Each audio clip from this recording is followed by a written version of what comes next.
gentlemen, welcome to yet another episode of It's Me Speaking to You. I'm, as always, your ever-faithful host, Mr. Jeffrey Wilson, coming to you live and direct from the gateway to the West, St. Louis, Missouri. And I am absolutely blessed and ecstatic to have on, this is the trifecta, brother. This is the third time that my man has been on, and he is going to break down quite a few things, but most exclusively is some information that kind of broke in the interweb that he had spoken on about being down for fighting the winner of the Ken Shamrock Royce Gracie fight, which, boy, that blew up the internet, and that was definitely some interesting news. So, ladies and gentlemen, welcome to the show. The former welterweight champion, first-time welterweight champion, trainer of champions, UFC Hall of Famer. He is in the car right now, cruising to handle some business up in Minnesota. Mr. Pat Miletich is on the horn. What's up, Pat? Like you said, trying to get myself to Minnesota, and lots of snow on the roads up here, buddy. Oh, is it really? Yeah, I guess that's true. I'm sitting here down in like almost 40, 50 degree weather. Yeah, you guys have been getting hit up there in the Iowa area and up there in Minnesota. Obviously, it is that time of year. Yeah, central and western Iowa and Minnesota got buried. Where I live in the Quad Cities, we got hardly anything. Oh, wow. Well, like I said, it is that time of year. Definitely good to talk to you, my man. Happy New Year. Happy 2016. Hope everything is going fantastic, which it appears it is. You know, clearly we're friends. I follow you on the old interweb and the face space. Something a few months ago I found interesting that you had kind of shared on your news feed or timeline, whatever it is some resolution, if you will, of some health issues that you had that had prevented you from really kind of getting down how you used to. It really wasn't an age issue at all. It was just really more this particular medical stuff that you were dealing with that you have overcome. If you don't mind, speak to that, and then we'll kind of get into, you know, once you turn that corner, you know, how you're whooping ass and taking names again. Yeah, I mean, I decided that I needed to do something extreme training-wise to figure out, you know, to suck it up and get back in shape, because, I mean, even probably, I'm saying the past 15 years at least, I've had a lot of problems with arthritis, with breathing, with just a lot of stuff, fatigue, and could never figure it out. I'd go wrestle for a day and be crippled for a week, and go run 3 miles, be crippled for 2 days, and I just got tired of it. So I said, you know what, I've got some friends that do the Leadville 100, which is the highest altitude 100-mile ultra marathon in the country. Oh, wow. Where you go up to 12,800 foot altitude, and I thought, you know, maybe something that extreme will make me focus and push through this stuff. Well, the training ended up breaking me down so badly that I went to a friend who did blood tests on me, and when the blood test results got back, I went into his office, met with him, and he said, you know, dude, you've got 3 forms of arthritis, you've got respiratory issues, you've got digestive issues. He said, how's your temper been lately? And I go, not good. He goes, okay, it's in your brain. He goes, it's everywhere. And I go, what the hell are you talking about? He said, you got to stop eating wheat and soy, gluten products. It's going to kill you. And I said, really? And he goes, yeah. He goes, now that it's in your respiratory and your brain, it's affecting your thoughts. He goes, dude, he goes, you have a heart attack in 5 years, you'll be dead. So you've got to stop eating it. He said, with the genetically modified grains, it's causing a lot of people some severe problems. He said, America's fat from wheat. They're not fat from anything else. It's these genetically modified grains that have proteins in them that aren't supposed to be there and are screwing people up, right? Mm. So I stopped eating cold, you know, and literally I dealt with this stuff for at least the past 15 years. Right.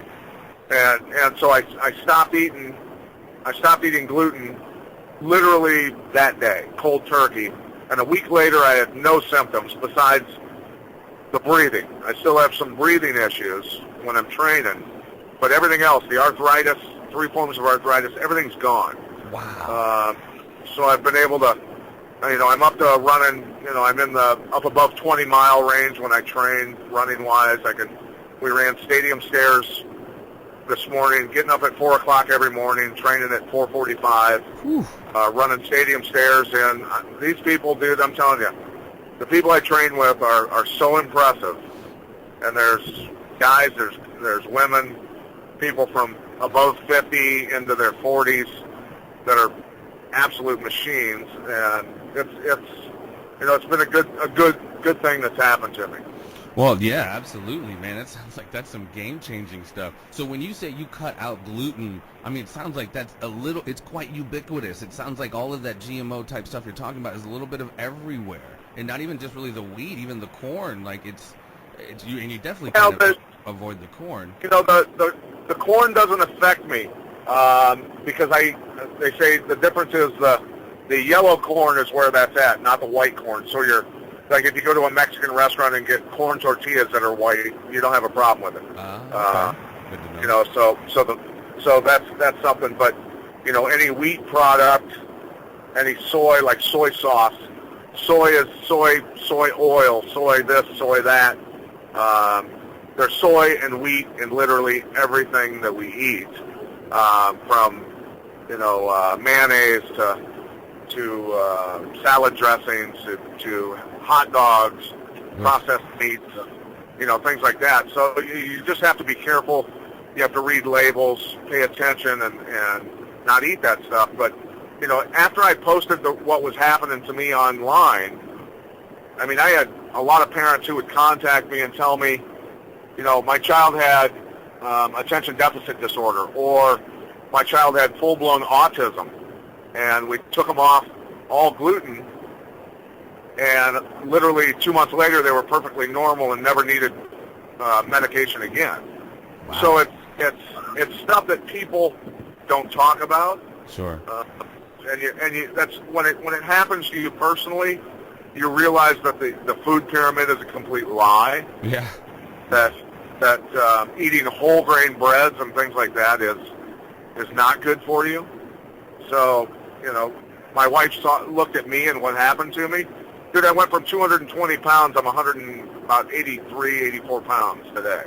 So. Well, you're crushing the cardio too, man. You were like, obviously, when I talked to you the other day, you had just knocked out 21 miles. Like, obviously, you're killing the cardio, so you're obviously going to rip up. Well, I'm working my way up, and that's stuff that I never even would have dreamed of doing when I was younger.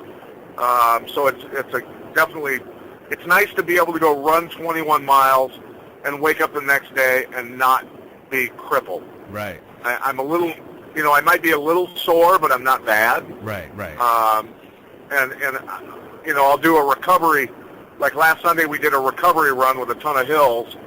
That was 8 miles. Me doing a recovery run, which is considered easy, of 8 miles with a ton of hills, is something that even when I was fighting professionally, I might have gone out and run 5 miles. You know what I mean? Mm-hmm. Wow. So. That's impressive, bro. That's impressive, and that's really cool. Obviously, any kind of enhancement of quality of life is awesome, in my opinion. But that's such like obviously a game-changing thing you've been doing with all this shit for like you said, 15 years, and to now be almost back to that like premium elite level, wow, just based off of just a modification of your diet. It's interesting. And the thing is you sit there and think back. I thought it was all from the damage, that I sustained fighting professionally. Right. It wasn't. And you kick yourself in the ass and think, man, for the past 15 years, I've been living life literally in misery, just trying to get through life, when I could have been living like this for the past 15 years. Right. And you go, you got to take advantage of it then. You got to go, you know what? Now I'm going to push it. Now I have the opportunity and figured it out, and let's have some fun and try and push the envelope a little. Absolutely. So at the end result, I mean, not that we're doctors or anything, but was it a matter of inflammation that was created in these regions and all of this from the gluten? Because I mean, that's kind of the root oftentimes of so much. Yeah. That the gluten is definitely is an inflammation causer. Mm-hmm. It's big time, along with sugars and some other stuff that you have to be careful of. But wheat products and soy products, the way they're created now, causes massive inflammation. And I think of all the, I was ready, serious arthritis medicine and all kinds of other stuff. And you think of all the millions of people across the country that are taking medication for numerous physical and mental ailments. Mm-hmm. If they would just change what they're eating. And on top of that, I met a guy in California who goes, I work with one of the most prestigious natural cancer doctors in the world. He's the guy that gets all the people who medical doctors have given up on. They're done. Is that the Gershwin gentleman? He didn't tell me the name, but I was in the San Diego area, and he said to me, I watch these people get rolled in on gurneys. They look like Auschwitz survivors. And the first thing they do is they take them off all gluten in their diet. And he goes, dude, I watch these people walk out 40 pounds heavier with muscle and a new lease on life. He goes, I've seen him save thousands of lives simply from changing their diet and putting them on the right food and with supplements. Well, and the cancer goes away. Absolutely. I don't know if you've seen the film. It's a documentary called Fat, Sick, and Nearly Dead. It was, pretty awesome as far as relating to, what you're talking about, just modifications in diet. Hippocrates, the old school, founder of medicine, said, let food be thy medicine and medicine be thy food. In particular, this lady in this documentary, I think she had stage 4 cancer. And pretty much the doctors had totally given up on her. She was pretty much imminently dead in their minds. Stage 4 means it had metastasized and spread. She pretty much went on, I think it was this particular Gershwin diet of a variation of, greens, etc. And, the cancer went into remission. And she wound up returning to that doctor. It's even documented in this movie. She returned to this doctor, and the doctor was like, there's absolutely no way. They called the police on her and tried to charge her with, terrorism for, trespassing and all this other stuff because, she was trying to, let him know and let the patients know. So it was very fascinating, and it's absolutely true, man. Like I said, how we eat, it definitely, dictates, not to get into a whole epigenetic conversation, but it definitely dictates, the state of our body and stuff, as we know.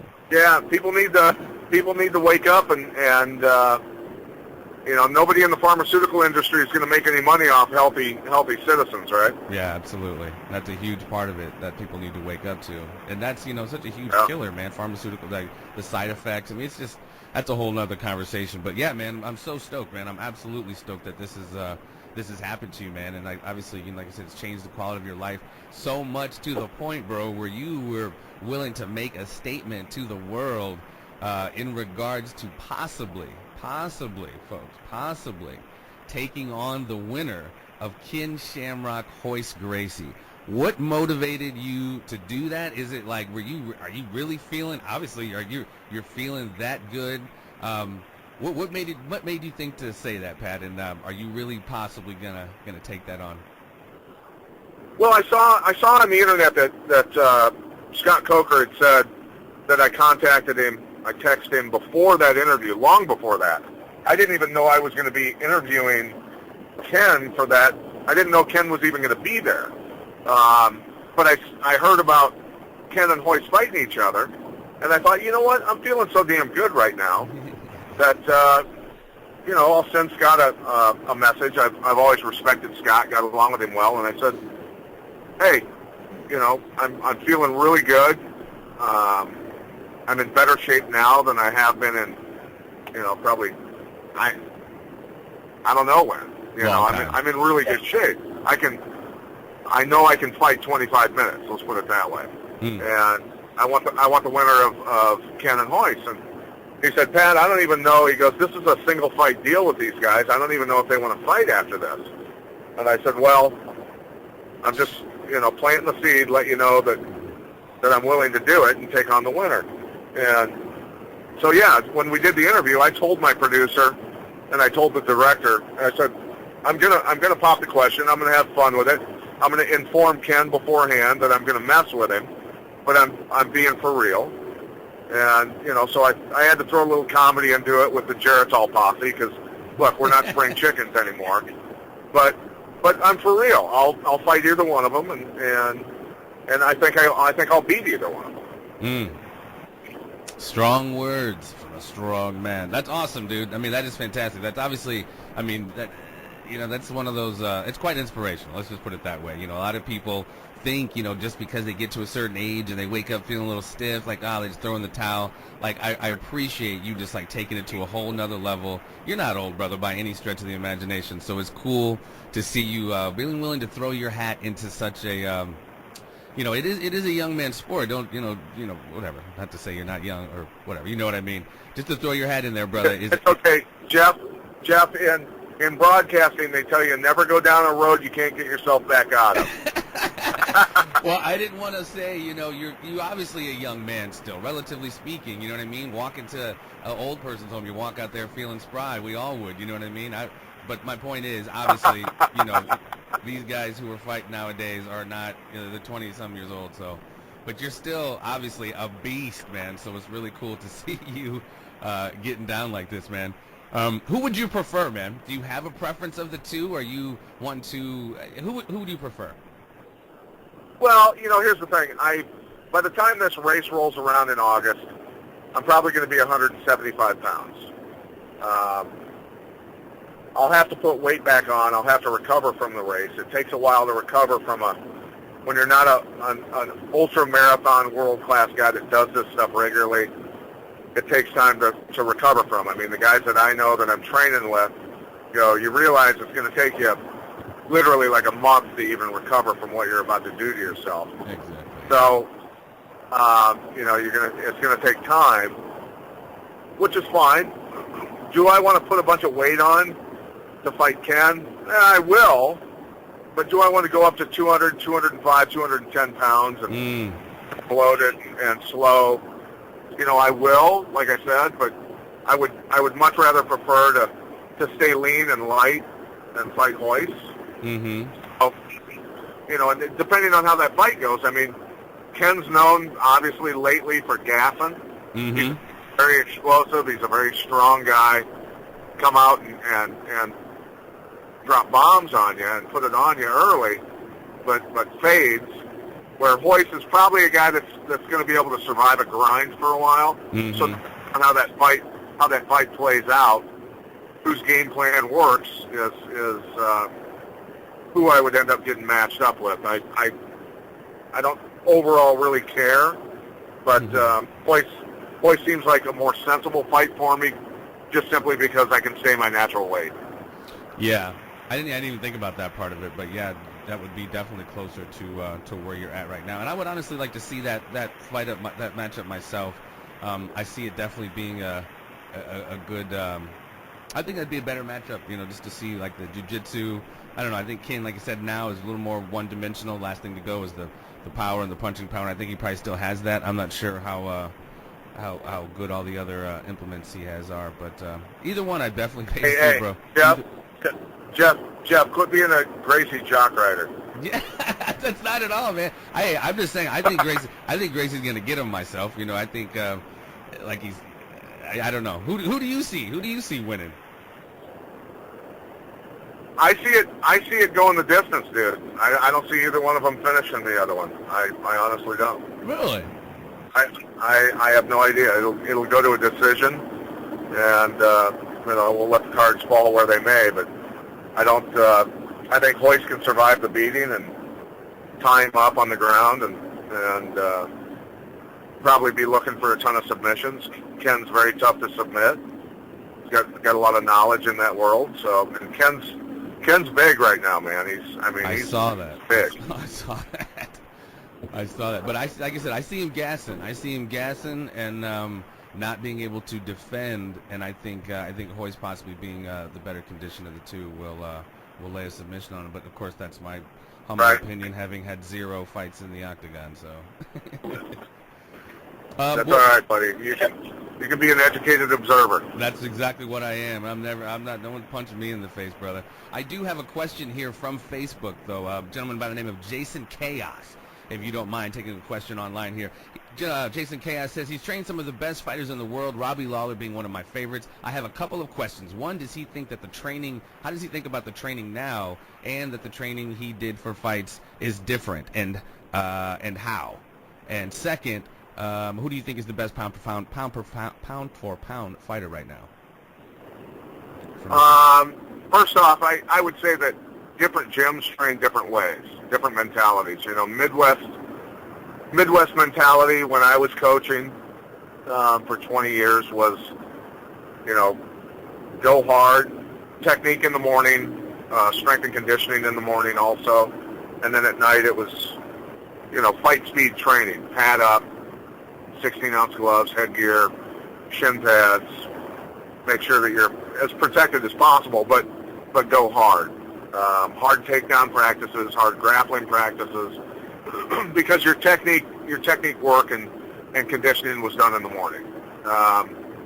There's other people that nowadays think that, you know, it's a lot of pad work, a lot of bag work, a lot of technique training, keeps you healthy, and that might be true, but, you know, I look at Bob Cook and Javier Mendez out at AKA, and they're producing as much or more champions than anybody else, and those guys train basically like we trained in Iowa. They go hard because they have so many wrestlers there that's the way wrestlers train. So it's, you know, I think it's 6 in one, half dozen in the other. It depends on your philosophy, but overall, you know, I've said this literally a million times in interviews, and I'll say it 1,000,001 now, is that you don't become an IndyCar driver or a NASCAR driver by driving 55 miles an hour down the highway.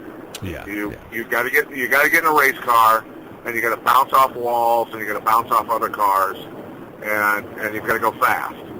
And the only way you can ultimately deal with the hardship of a fight, 25-minute world title fight, when the crowd's roaring and the lights are on and it's complete chaos and you're fatigued and exhausted and beat up, is having done it 1,000 times in practice before, and it's nothing foreign to your mind. Mm-hmm. Yeah, because I imagine, obviously, once you get into that point, it's less your physical attributes. It's more of a mental game at that point. Will you break? Absolutely. Yeah, there's, you know, I've seen it a million times coaching, in commentating, and even as a competitor, where you can feel when someone's pushing the point, or when in a fight, when I was pushing the pace, where the other guy, I could feel him mentally and physically break. Mm-hmm. And I knew he was done. And that's, you know, that's a big thing when you can do that to somebody and make them, when you can melt another human being. Yeah. Who's that tough. I think a good case in point. That's for the mental, because I know I've been there a million times. I've had Matt Hughes on top of me. I've had Jens Pulver and Robbie Lawler punching me. Jeremy Horn. That's where, and that's where fights are won. Yeah, absolutely. I mean, case in point is that Robbie Lawler at the end of that second fight, when he was walking down, you know, Johny Hendrick, you could just tell, like, Johnny was like, someone please get this man away from me. He's going to kill me. You know, he had just...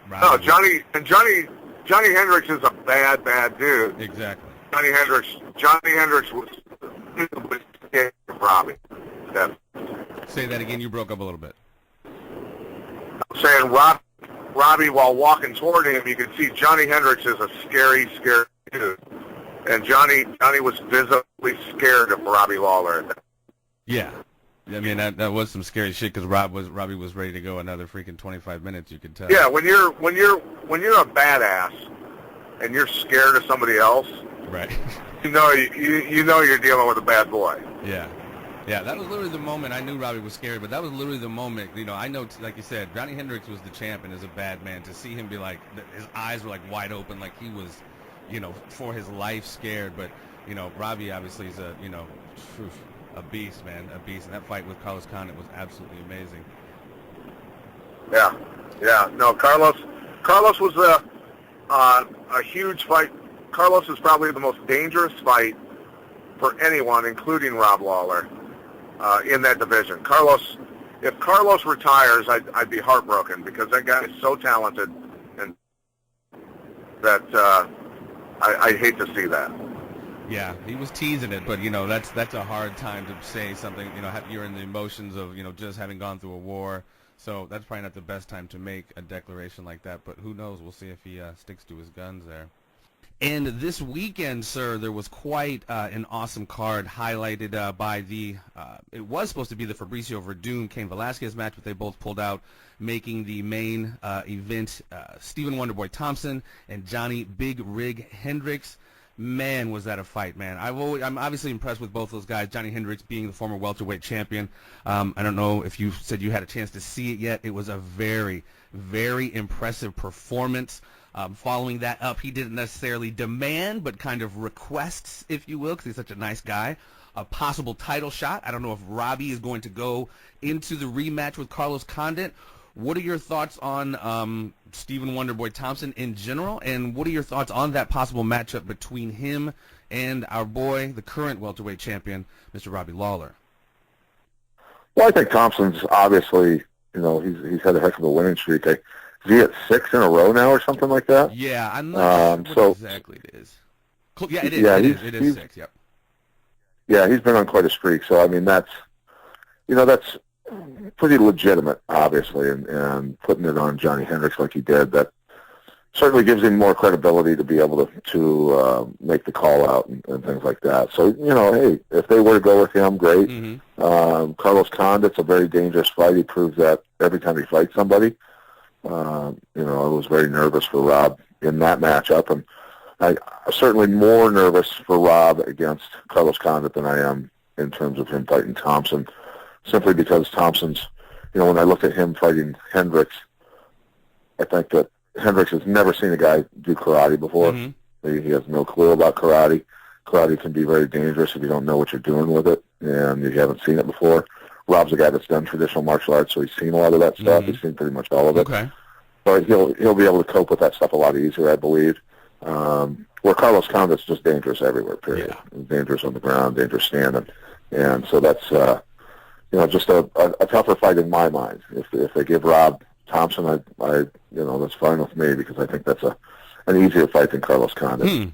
Interesting, because we were kind of talking briefly off air. Like I was saying, I don't know if it's necessarily comparing apples and oranges, but Robbie went into 2 long wars, 2 full 5-round fights with Big Rig, and Steven kind of dispatched him rather swiftly. And I was kind of asking you, was it because Thompson was that good, or has the wars taken effect on Hendricks? Is it like a combination of the two? And like you said, him kind of being out of the not being too exposed to karate. What are your thoughts? Well, I think it can be a combination, of just not knowing what you're looking at when you're fighting somebody. Hendricks still really does not have a ton of experience fighting, right, and certainly not a ton of experience fighting guys with different styles, like a guy like Thompson. So, and then when I watch video of Hendricks training, it really, to me, doesn't look like he's training all that hard. Now, when the cameras are rolling, generally guys are going to work pretty hard and try to look pretty impressive, unless they're thinking they're going to give away their game plan or how they fight or whatever. But I don't think that's the case. I just don't think he works that hard, to be honest with you. And maybe some frustration, maybe the grind, maybe the wear and tear of some of the wars he's been in. I don't know. Well, and that kind of was evident with him not making weight that last fight, and that was kind of a big deal. And I guess Dana was even saying, you're done at this weight. You got to, because it was just apparently, obviously it's dangerous, that whole weight cut thing. Yeah, well, I mean, when it comes down to it, you can lose the weight if you really want to. If you want to put in the miles running and do all the other stuff that you have to do to get the weight up, eat correctly, all that sort of stuff, it's, you can do it. I mean, I've seen guys do it from, pretty far up there. Guys cutting from 230 to 185 type stuff. And that's kind of part of that hard work you're talking about. It's not just the gym, like the discipline of the grind and the like I said, the running, the eating, the diet, and everything.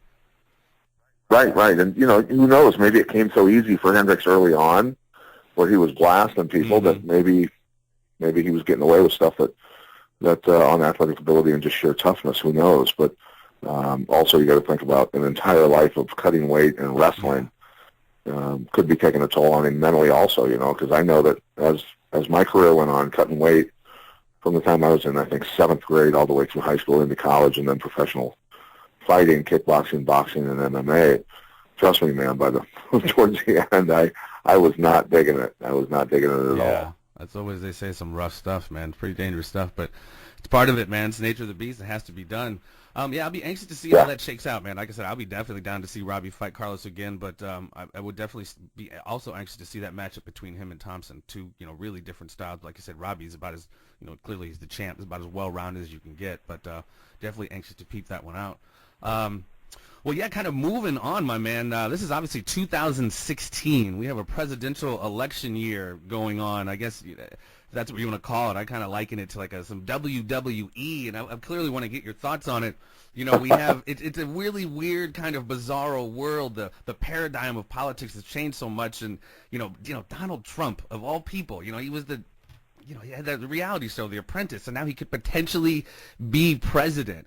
And I know you are obviously a Rand Paul supporter, and he obviously has left the race. I think it was last week. It was a bit unfortunate. Yeah.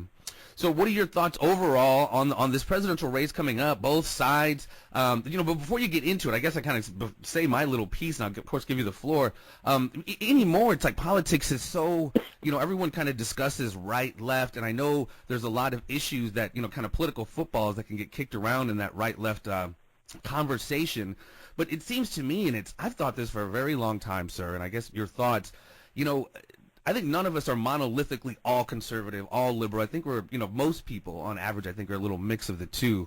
But it's like, for me, there's no, these conversations are almost irrelevant about right, left, when there's no accountability on both sides at the top, if you understand what I'm saying. It's like the law, right. Literally, the laws that we're all supposed to, that apply to all of us, just clearly do not and have not applied to the individuals at a certain level. I guess there's your Madoffs and there's people whom they pick and choose to put in jail. But it's like, for me, having a discussion on right, left, we almost have to, I wouldn't say tear it down, revolution or whatever, but we have to bring for real accountability back into the conversation, because it's complete lawlessness now.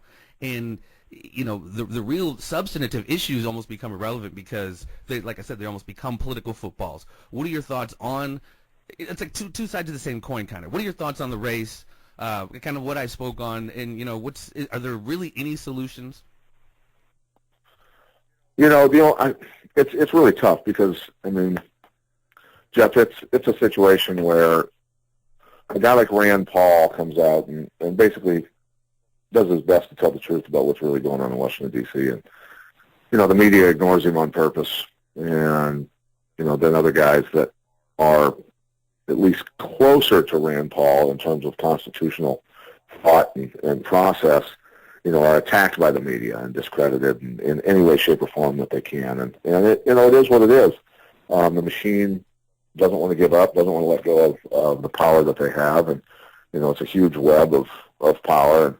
And, I guess the best way I can illustrate it for people is when you have one president who's a Republican who goes to war, sends troops, bombers, everything else, ground troops, and annihilates a nation for a reason that they tell everybody, which, ultimately most of the guys who served in Iraq and in that period, come out of it and really read about it and what was really going on with Saddam Hussein and the European Union and accepting their note for oil and stuff like that, getting the okay for that. Mm-hmm.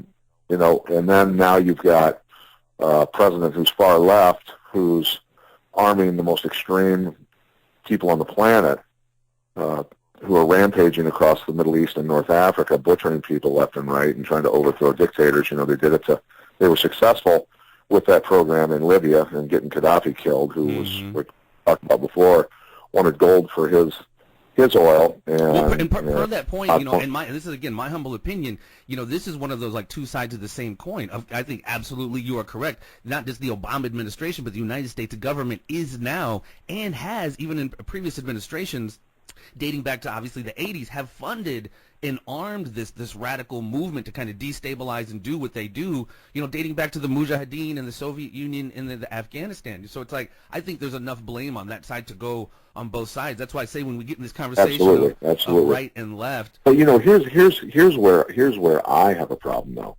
and where I see a little differently is that, the Reagan administration arming the boys in Afghanistan to stop Russia from taking that nation over was Reagan's Reagan's process of shutting down communism and starving communism. They didn't want communist Russia to get a hold of, all of the goods in Afghanistan in terms of minerals and everything else that was worth so much money in Afghanistan. So that was one way of starving communist Russia and bringing them to their knees, which, during the Cold War, it was, that was the way it had to be.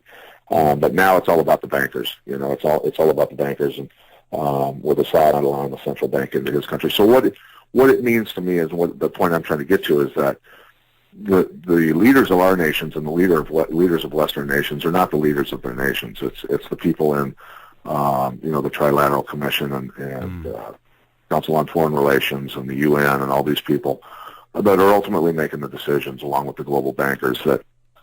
And people can't see past, the tree to see the forest, or forest for the trees. Right? No, absolutely. The forest through the trees. They just can't see it because they've never been taught about it. They can't comprehend it, and it's just too foreign of a thought to them that it's almost non-existent. And the ones that maybe do comprehend it just stick their head in the sand and ignore it. Because everyone kind of creates a certain normalcy bias, and not only is it a foreign thought to them, it is a thought. It requires deep, intricate thought to understand this architecture we're talking about. But there's this almost systematic dumbing down of our society where the masses almost look for every shortcut to thinking possible to not have to think on their own. So they go to the news and just get fed this complete garbage, and then really have the nerve to go out and talk like they know what they're talking about, and it's really embarrassing for them. Well, I had a situation on a plane. I was sitting in first class because I've flown so much in my freaking life that I get upgraded. That some guy out of the blue, I was sitting there holding a conversation with a pilot who was sitting in first class with me. He wasn't flying the plane, obviously, but and he and I were just discussing politics, just having a good conversation. And out of the blue, some guy with round spectacles on, and obviously, I don't know, graduated from some Ivy League school out east, decided to jump in and go off on me. And when I brought up points and shut him down, said, well, Hillary Clinton has to be the president. She's the only one that's qualified. And I said, I want you to name one thing she's accomplished. Not a position she's held. I want you to name one thing she's accomplished that makes her qualified to be president of the United States, besides having sex with the president. Right. And he literally couldn't name anything, and he got pissed off at me. And he goes, well, yeah, but the Clinton Foundation has done amazing things around the world. I go, yes, it has. Wow. And while she was head of our State Department, her husband was doing speeches in countries for companies that the State Department lifted sanctions on Iran for, so that those companies could do business in Iran and make billions of dollars. And so that's what went on. I go, and I said, why don't you tell me about Hillary Clinton's brother getting the only contract on the biggest gold mine in Haiti since they went down there to save it. Since they went down there to save everybody, why don't you go ahead and tell me how that happened, if that was just a humanitarian mission by the Clinton Foundation. Yeah. And he lost his mind, and then by then, literally, I'm telling you, Jeff, half the plane was laughing at him. And he goes, ooh, and then he started going off on guns, started freaking out about guns. And I go, you know what? The political football, there you go. Yeah, and then he goes, then you'll probably just beat me up. And I go, wow. And then I said, well, I'm sorry you feel microaggressed, bud. And the entire plane was laughing at him, and he stormed off the plane when we were at the gate. It was a good time. But this is the kind of conversations I'm having with people who are supposedly educated, right, who have no clue what's really going on in the world, and think that Hillary Clinton some sort of got it. Right. Yeah. I mean, it's almost like, that's why I love the movie The Matrix so much. It is such a perfect metaphor for what I'm talking about. There literally is almost a reality on top of this thing we call reality that people just cannot understand. Of course, they use these pejorative terms like, conspiracy theory, whatever it is, to basically try to characterize someone who's literally critically thinking and have some measure of discernment. Do you and I know everything about what the hell's going on? No. But do we certainly know what the hell's not going on. And, we're playing chess while most of the world, is playing checkers. And I'm not saying just you and I. There's, a select group of the populace that's literally playing checkers while the real game is chess. And it's just quite unfortunate. And I think, like I said, Donald Trump, what are your thoughts on Donald Trump, sir? You know what? Donald is appealing to people because he's saying what a lot of people are thinking, right? Saying, shut down the border, which we got to do something. There's a problem. Obviously, something's got to happen. I mean, my wife came here. You know, we did it the right way. We paid the fees. We sat in immigration offices around the Midwest to accomplish her citizenship, and I expect everybody else to do the same. And for our politicians on both sides to look the other way it's unacceptable. Yeah. And the American people. So it's at some point that's got to change. And but Donald Trump, you know, in terms of stopping Muslim immigration here until we can get things under control, I don't think there's anything wrong with that. Because to be honest with you, there's no way to track who's coming out of Syria and who they are and what they've done, anything like that. Yeah. So like they said, there's no DMV in Damascus, Syria, with records of everybody. We don't have it. So it's they've already proven that ISIS has infiltrated into Europe by using this refugee smokescreen. Absolutely. To get it done, and it's coming our way. Look, do you want your family killed by these people? No, I mean that's what I'm saying. I know you. It's dangerous. I mean, if it's one thing if his policy was just ban Muslims just because they're Muslims, that would be a little bit of a hard pill to swallow. But the only reason I kind of tend to agree with it simply because it is literally a security risk, a physical security risk, simply because ISIS is real, regardless of who funds them. At this point, it's grown into this like Frankenstein that's like almost beyond control. And like I said, this has been going on for decades. So you're talking about generations of people, disenfranchised youth, whatever you want to call it, where they pull these people from. I mean, there's plenty to pull from. So, I think it is very dangerous. And no, to answer your question, no, I don't want my family killed by him. And I think it's important that we do kind of get our head out of our ass about what's really going on here. It's not this war on terror is not. It is a war on terror, yeah, but it's there's a lot more going on to it than just they hate us because we're free. Right. And, look, conspiracy theories, all this other stuff, what people have to understand is, as time goes on, all these conspiracy theorists, like myself and yourself and whoever else, who actually look in depth and look at other things besides mainstream media for our information, end up being proven correct. Oh, yeah. But with this conversation, there's a vast majority of our society who would listen to this and go, man, Pat Miletich is off his rocker. But what they don't realize is that the people I hang out with, the people that I have trained, groups of military folks, government contractors, all kinds of different people, and I'm certainly not going to speak specific on what their jobs were or anything like that. Sure. Well, all these guys know this stuff to be true. Well, absolutely. That's why it's so bizarre a world. Like, up is down and down is up, where it's like normal becomes abnormal. This conversation we're having about legitimate intricacies of geopolitics is absolutely normal. But this keeping up with the Kardashians populace that, kind of populates the world, it's just their brains almost shut down because they just can't think past like the first, primary, secondary, tertiary levels. They're done. After the first level, it's like, nope, I can't. You're using too big of words there, Pat. Nope.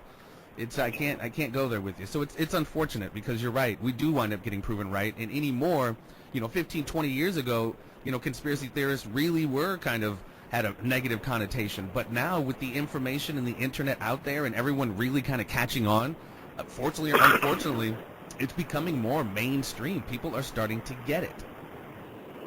Well, and people sit there and go, where did the term military-industrial complex come from?